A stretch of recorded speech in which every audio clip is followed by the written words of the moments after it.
So as you all know, BCR are a code of conduct which enable companies to frame their transfers outside the EU. And as it has been said before, it enables companies to provide an adequate level of protection. So it's definitely an alternative solution to standard contractual clauses.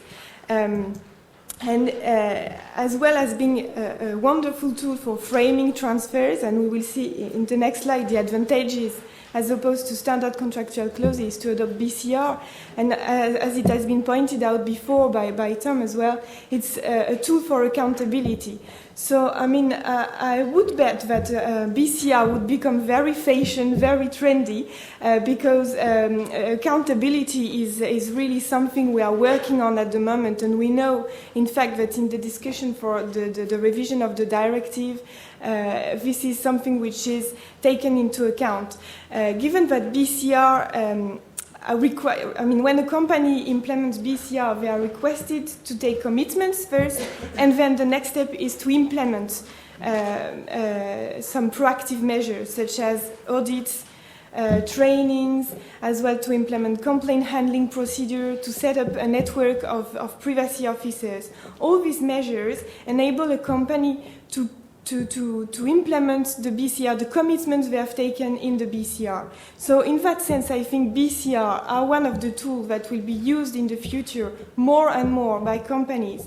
All the more so as if accountability becomes one of our tools to demonstrate that we are compliant with the privacy regulations. In fact, BCR are useful and are a very good alternative to standard contractual clauses, because if for big companies which have entities all over the world, if they want to frame each transfer they are making with their headquarters, all the transfer from the headquarters with the different entities, they will need to sign contracts all over the world, and it will become very quickly a jungle of contracts signed, so that the headquarters or even over data controllers will lose visibility. So you see from this chart, I guess, that very quickly standard contractual clauses found their limits, in the sense that we have to sign for each transfer a contract. And it is very difficult for companies as well to identify which transfer they should frame, with which clauses they should frame it. Should they use the standard contractual clauses, framing transfer between data controller and data processor, or between two data controllers? So the advantage of BCR is that it really creates a safe haven, so that all companies, all transfers made within a company between each entity are framed by a global code.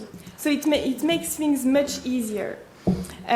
So I know that some of you who already experienced the BCR would say, well, a safe haven maybe, but for data protection, but not for the companies, where it sometimes sounds like a nightmare for some companies to get out of the process. So that's one of the reasons why, aware of these difficulties for companies to implement BCR at the very beginning of the process, that's why the Working Party 29 adopted a toolbox with several documents.